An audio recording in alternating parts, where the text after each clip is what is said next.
តែមន្ត្រីខ្មែរមួយចំនួននោះគឺតែងតែធ្វើវិធីណារិះរោបនៅក្នុងការបង្កនូវភាពយឺតយ៉ាវបង្កនូវភាពលំបាកទៅដល់អ្នកវិនិយោគទៅដល់ប្រជាពលរដ្ឋទៅដល់សាធារណជនដែលតែងតែមកទទួលនៅសេវាសាធារណៈរបស់ខ្លួននៅក្នុងការទទួលសេវាសាធារណៈនោះដើម្បីជាថ្នូរទៅនឹងការបង់លុយក្រៅផ្លូវការដើម្បីអាចពន្លឿនសេវាសាធារណៈទាំងនោះដូចជាការធ្វើប្លង់ដីឬក៏ឯកសារសាធារណៈនានាដែលបងប្អូនធ្លាប់ជួបហើយកាលណាដែលមិនផ្ដល់សេវាក្រៅផ្លូវការឬក៏ហៅថាថ្លៃទឹកប៊ិចថ្លៃកាទៀវកាហ្វេក្រោមតុទេសេវាសាធារណៈទាំងអស់នោះគឺនឹងមិនត្រូវបានពន្លឿននៅក្នុងការធ្វើតាមរយៈនៃការកំណត់របស់ក្រសួងទេក្រុមហ៊ុនរបស់ប្រទេសជប៉ុនមួយដែលកំពុងតែរកស៊ីនៅក្នុងស្រុកខ្មែរត្រូវបានចោទប្រកាន់ពាក់ព័ន្ធទៅនឹងអំពើពុករលួយអំពីការសោកប៉ាន់មន្ត្រីខ្មែរមួយរូបទៅនឹងធ្នូទៅនឹងការរត់ការលើឯកសារបិទបើកក្រុមហ៊ុនរបស់ខ្លួន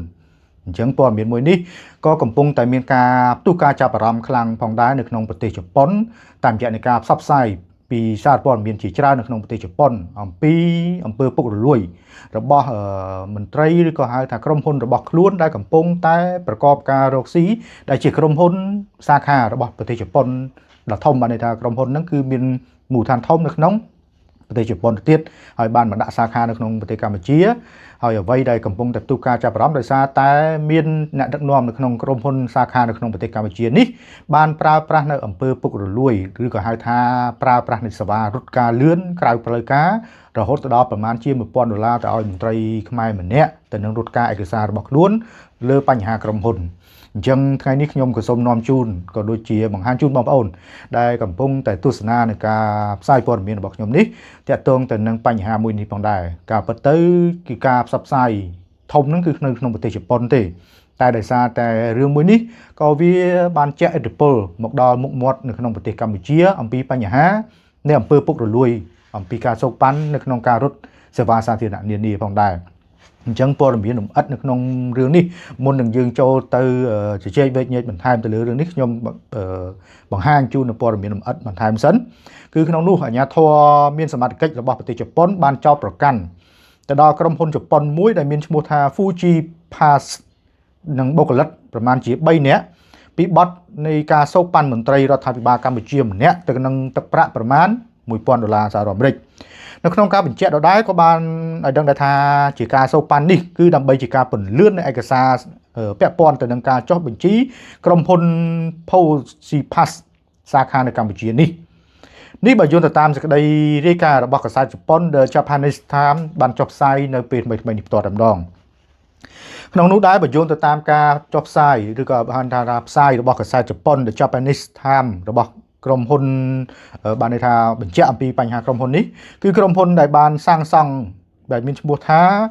Fuji Pass នេះគឺបានបង្កើតសាខារបស់ខ្លួននៅក្នុងប្រទេសកម្ពុជាក្រុមហ៊ុននេះក៏មានភារកិច្ចនៅក្នុងការបញ្ជូនបុគ្គលិកបច្ចេកទេសខាងសាងសង់ពីកម្ពុជាទៅទទួលការបណ្ដុះបណ្ដាលនៅប្រទេសជប៉ុនផងដែរ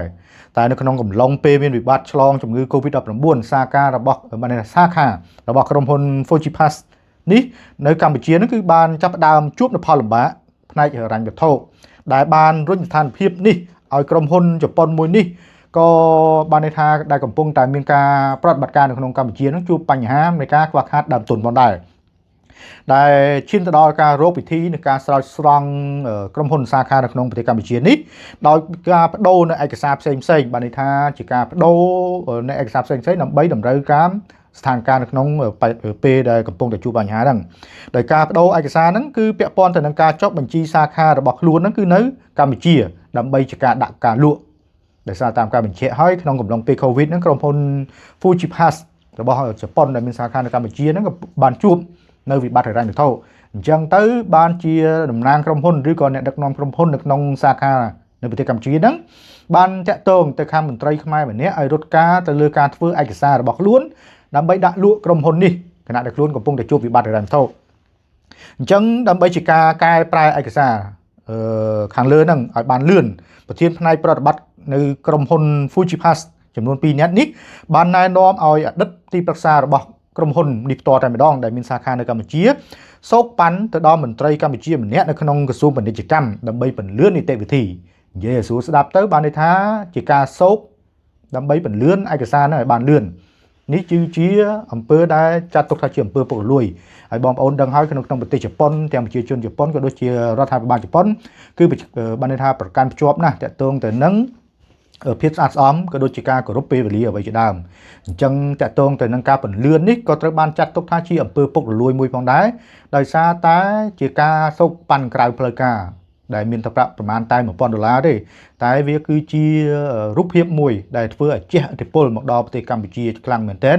តាមរយៈនៃការនៅតែបន្តមានអំពើពុករលួយមួយចំនួននៅក្នុងផ្នែកផ្ដល់សេវាសាធារណៈទៅដល់ទាំងអ្នកវិនិយោគជាតិនិងអន្តរជាតិទៅលើបញ្ហានេះអញ្ចឹងតាក់ទងទៅនឹងហេតុការណ៍នេះដែរតាក់ទងទៅនឹងការប្រព្រឹត្តនៅអំពើពុករលួយនេះគឺត្រូវបានកាសែតជប៉ុន The Japanese Times រាយការណ៍ថាបានកើតឡើងនៅកាលពីដើមខែកក្កដាឆ្នាំ2021មកម្លេះពលគឺនៅពេលដែលអ្នកទាំង3បានន័យថាអ្នកទាំង3ហ្នឹងគឺបានន័យថាអ្នកដឹកនាំក្រុមហ៊ុន Japanese Fuji Pass នៅក្នុងប្រទេសកម្ពុជា2នាក់ជាមួយនឹងទីប្រឹក្សារបស់ខ្លួនម្នាក់ទាំង3នាក់ហ្នឹងគឺបានត្រូវអាជ្ញាធរជប៉ុនដាក់ការសង្ស័យថាបានសោកប៉ាន់ទៅមន្ត្រីខ្មែរម្នាក់នៅក្រសួងពាណិជ្ជកម្មជាសាច់ប្រាក់ចំនួន$1000សហរដ្ឋអាមេរិកគណៈដែលចំនួនលុយនេះគឺស្មើនឹងប្រមាណប្រាក់ខែរបស់មន្ត្រីកម្ពុជារូបនោះចំនួន5ខែឯណោះហើយចំពោះករណីខាងលើនេះដែរក្រសួងពាណិជ្ជកម្មកម្ពុជាតាមរយៈលោកប៉ែនសុវិជាតិដែលបានអះអាងប្រាប់សារព័ត៌មានបានបកស្រាយថាมันអាចធ្វើការបកស្រាយទៅលើអ្វីបាននោះទេដោយហេតុថាការចុះផ្សាយរបស់កាសែតជប៉ុនខាងលើនេះគឺมันមានអង្គហេតុច្បាស់លាស់ដើម្បីអាចឲ្យក្រសួងចាត់ការបន្តបានតែទោះជាយ៉ាងណាអ្នកនាំពាក្យរូបនេះក៏បានបង្ហើបឬក៏ន័យថាបន្ថែមនៅពាក្យដែរថាបើទោះជាយ៉ាងណាក៏ដោយក៏លោកថាក្រសួងក៏មិនគ្រប់គ្រងចំពោះការប្រព្រឹត្តអំពើពុករលួយនៅក្នុងការផ្ដល់សេវាសាធារណៈជូនធុរជនផងដែរអញ្ចឹងតកតងទៅនឹងបញ្ហាហ្នឹងអ្នកជំនាញផ្នែកវិទ្យាសាស្ត្រនយោបាយនិងក៏ជាអ្នកអង្កេតបញ្ហាសង្គមមួយរូបគឺលោកបណ្ឌិតកិនភីក៏បានប្រាប់សារព័ត៌មានខាងលើឲ្យបានន័យថាលោកយល់ឃើញថាសំណុំរឿងខាងលើបានឆ្លុះបញ្ចាំងឲ្យឃើញអំពីការបន្តកើតមានការស៊ីសំណូកសុប័ណ្ណពុករលួយនៅក្នុងសេវាសាធារណៈរបស់កម្ពុជាករណីនេះក៏បានជះឥទ្ធិពលជាអវិជ្ជមានមកលើសុចរិតភាពរបស់កម្ពុជានៅក្នុងការតាក់ទាញអ្នកវិនិយោគទុនដែលផ្ទាល់ពីបរទេសផងដែរជាមួយគ្នានេះដែរសំណុំរឿងនេះក៏បង្ហាញថាជប៉ុនបានឲ្យតម្លៃខ្លាំងណាស់ទៅលើភាពស្អាតស្អំសុចរិតភាពនិងតម្លាភាពដោយចាត់ការតាមវិធានការច្បាប់ទៅលើពលរដ្ឋខ្លួនចំពោះការប្រព្រឹត្តអំពើសោកប៉ាន់គណៈដែលតាមការលើកឡើងរបស់លោកបណ្ឌិតកិនភីនេះក៏ជាសារមួយបញ្ជាក់ផងដែរថាជប៉ុនត្រូវការសុចរិតភាពស្អាតស្អំនិងតម្លាភាពនៅមុខបានន័យថានៅលើការរកស៊ីរបស់ខ្លួនផងដែរតើតើទៅនឹងរឿងនេះផងដែរក៏គួរជម្រាបឲ្យដឹងផងដែរថាបើយោងតាមក្រមព្រំប្រទានរបស់ប្រទេសជប៉ុនរាល់ជនជាតិជប៉ុនរូបណាដែលរកឃើញថាមានជាប់ពាក់ព័ន្ធទៅនឹងការសោកប៉ាន់មន្ត្រីសាធារណៈនៃរដ្ឋបរទេសណាមួយគឺនឹងត្រូវប្រឈមមុខទៅនឹងការជាប់ពន្ធនាគារពី5ឆ្នាំទៅដល់7ឆ្នាំនឹងត្រូវរងពិន័យជាប្រាក់រហូតដល់ប្រមាណជា$180,000សហរដ្ឋអាមេរិកឯណោះបាទនេះគឺតកតងទៅនឹងអំពើពុករលួយមួយដែលវាកំពុងជះឥទ្ធិពលផងដែរដោយសារតែជាការសោកប៉ាន់រវាងមន្ត្រីឬក៏ហៅថាអ្នកដឹកនាំរបស់ក្រុមហ៊ុន Fuji Pass សាខានៅក្នុងប្រទេសកម្ពុជាជាមួយនឹងមន្ត្រីក្រសួងពាណិជ្ជកម្មម្នាក់ដែលត្រូវបានចោទតាមរយៈសារព័ត៌មាននេះតែមិនត្រូវបានបង្ហាញថាជាអត្តសញ្ញាណជាបុគ្គលរូបណាទេតែជារួមលើបញ្ហានេះយើងដឹងហើយអំពីបញ្ហានៃការជះឥទ្ធិពលមកការមើលឃើញរបស់ប្រទេសកម្ពុជាពីបណ្ដាអ្នកវិនិយោគក៏វាជាផលអវិជ្ជមានផងដែរដោយសារតែការប្រព្រឹត្តអំពើពុករលួយរបស់បុគ្គលមួយចំនួនដោយសារតែតាមផ្លូវច្បាប់យើងនិយាយទៅជារួមស្ថាប័នគេមិនតម្រូវឲ្យមានការផ្ដល់អីក្រៅផ្លូវការទេតែមន្ត្រីខ្មែរមួយចំនួននោះគឺតែងតែធ្វើ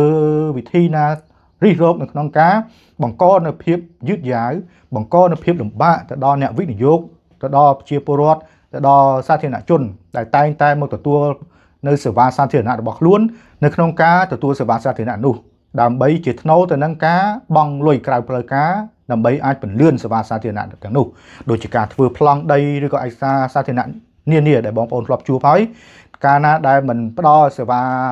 ក្រៅផ្លូវការឬក៏ហៅថាថ្លៃទាំងបិចថ្លៃកាទៀវកាហ្វេក្រោមតុទេសេវាសាធារណៈទាំងអស់នោះគឺនឹងមិនត្រូវបានពន្លឿននៅក្នុងការធ្វើតាមរយៈនៃការកំណត់របស់ក្រសួងទេតែងតែរកលេសនឹងការខ្វះឯកសារនេះខ្វះឯកសារនោះទាំងអស់ដែលវាធ្វើឲ្យប្រជាពលរដ្ឋទាំងអន្តរជាតិក៏ដូចជាអ្នកដែលរកស៊ីនៅក្នុងកម្ពុជាជាពិសេសនៅទាំងប្រជាពលរដ្ឋរបស់កម្ពុជាផ្ទាល់តែម្ដងតែងតែមានភាពធុញទ្រាន់ ទៅនឹងទង្វើរបស់ក្រមមន្ត្រីអសកម្មមួយចំនួនដែលតែងតែយកឆ្នាំងបាយឬក៏ហៅថាយកទីតាំងស្ថាប័នរបស់ខ្លួនមករកកម្រៃក្រៅផ្លូវការជាថ្នូរទៅនឹងការបង្កផលលំបាករបស់បានន័យថាមកដល់បងប្អូនប្រជាពលរដ្ឋទៅលើការទទួលសេវានានាជាដើមអញ្ចឹងជារួមសម្រាប់ព័ត៌មានមួយនេះខ្ញុំក៏សូមបិទបញ្ចប់តែត្រឹមនេះហើយបើមានអ្វីវិវត្តក៏ដូចជាមានព័ត៌មានអ្វីបន្ថែមទៀតទៅលើបញ្ហានេះខ្ញុំក៏នឹងបន្តផ្សព្វផ្សាយបន្ថែមទៀតនៅក្នុងការផ្សព្វផ្សាយរបស់ខ្ញុំនៅពេលនេះខ្ញុំបាទពុទ្ធិក៏សូមអរគុណនិងសូមគោរពលា